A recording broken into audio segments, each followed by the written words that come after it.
Hello, hello, hello, hello, hello, everyone. Hello, YouTubers. It's Anonymous T. Hope you're having an amazing day today. So today, I wanted to discuss Love Island UK because, spoiler alert, Summer has been eliminated from the villa, you guys. She's been dumped from the villa. And one of the leaks of her exit interviews has come out. And basically, she said that Dami and Indiyah are the real deal and that she is rooting for Dami to win the show, you guys. Rooting for them to win the 50K in spite of everything that has happened. And once again, this is adding to the list of a lot of Islanders, other Casa girls, adding to Josh, adding to Antigone, adding to Charlie, adding to Jay, adding to all of these ex-Islanders who in fact said that Dami and Indiyah are the real deal, you guys. And there is just so much hate that they are getting, you guys. There is just so much hate that they are getting. But I knew that they were genuine from the start, you guys. You cannot fake that kind of chemistry, you guys. But I will say that there are some elements that I felt you could tell that there was some producer manipulation, that there was some producer influence, and it just goes to show at the end of the day, this still is a reality show designed for entertainment. And I think some people get so personally attached to some of these contestants. I think some of these people get so personally affected that they want to project their own, relationships or their own dating foes or some of the mishaps that have happened with some of these other couples on the show in past seasons and everything else. And they just want to put all of this pressure, especially on the Black Islanders, to be perfect. And it is just not realistic, you guys. There is no such thing as perfection. And if you are expecting perfection from people on a reality show, then I have a bridge to sell you, you guys. Because at some point in time, somebody's going to bring the drama. At some point in time, somebody's going to be messy. Somebody's going to be a menace. Somebody's going to cause the chaos. And that person on this show this season is Dami, right? Is Dami. And, again, we are only getting an hour, you guys. We are only getting an hour clipped in out of, 24 hours in a day. We are not seeing what's taking place in the other 23 hours to make the assessment and the judgment of who Dami and Indiyah really are. But the people who lived in the villa with them for several days and some even a few weeks can attest to the fact of what their connection is or isn't, you guys, and who has the real connections in the villa and who is just playing it up for the cameras, you guys.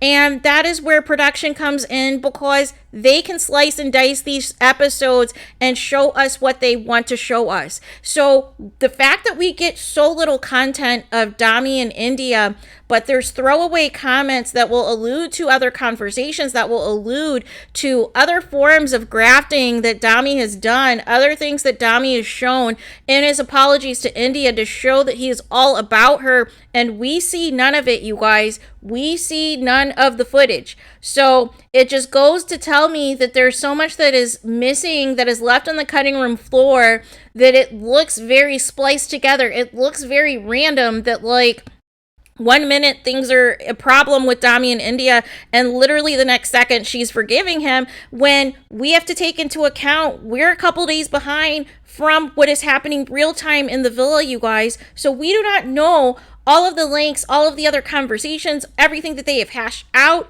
We are getting the bare minimum. But for me, it tells me, it speaks volumes that these former Islanders who were with Dami and Indiyah and others 24/7, and not to mention the current Islanders that are in the villa that were freaking out that Dami was in the bottom two. They couldn't believe it. They were completely beside themselves because they kept talking about how well liked Dami is in the villa, how he makes everybody feel good, how he makes everybody feel laughed, how they all go to him for advice and everything else.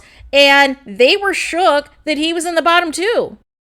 So again, you guys, you have to just, lay off some of these Islanders, like these people that are getting hate and the death threats. Like, it's just insane. You don't have to like a particular Islander. You don't have to like how a particular storyline is going, but to just use every little thing to just send these hate things to the handlers that are running these social media accounts, to just put all of this stuff on the social media platforms.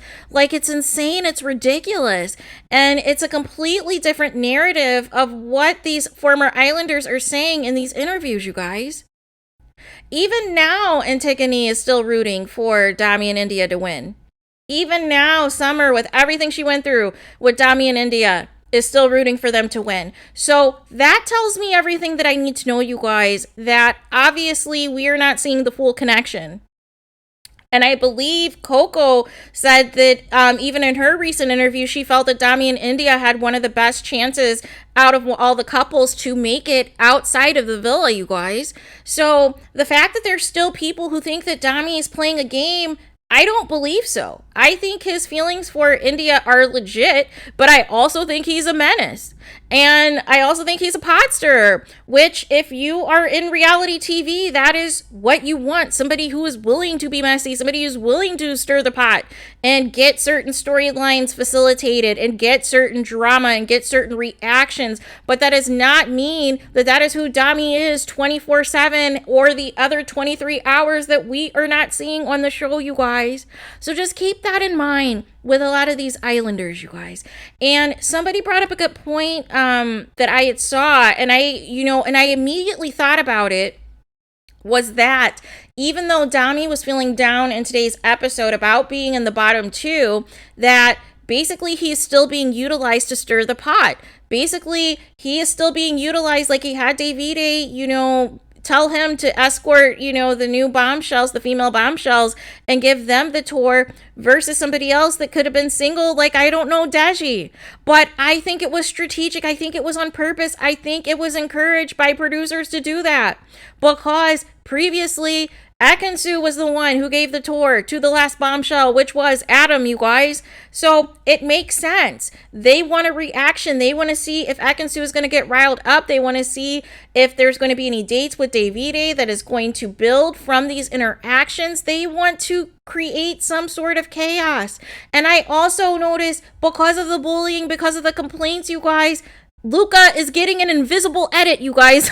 Luca, they have completely cut all of his footage from the cameras, you guys, to protect him. So, again, we have a little bit over a week left of this show, but just keep in mind, as you see some of these islanders, especially with Coco breaking down about the men saying that she was a 4 out of 10 compared to Paige and everything else, like just absolutely disgusting behavior. But it's just interesting to me because some people are being hypocrites. Some people have all these things to say, all these hot takes on social media until it does not work out for them.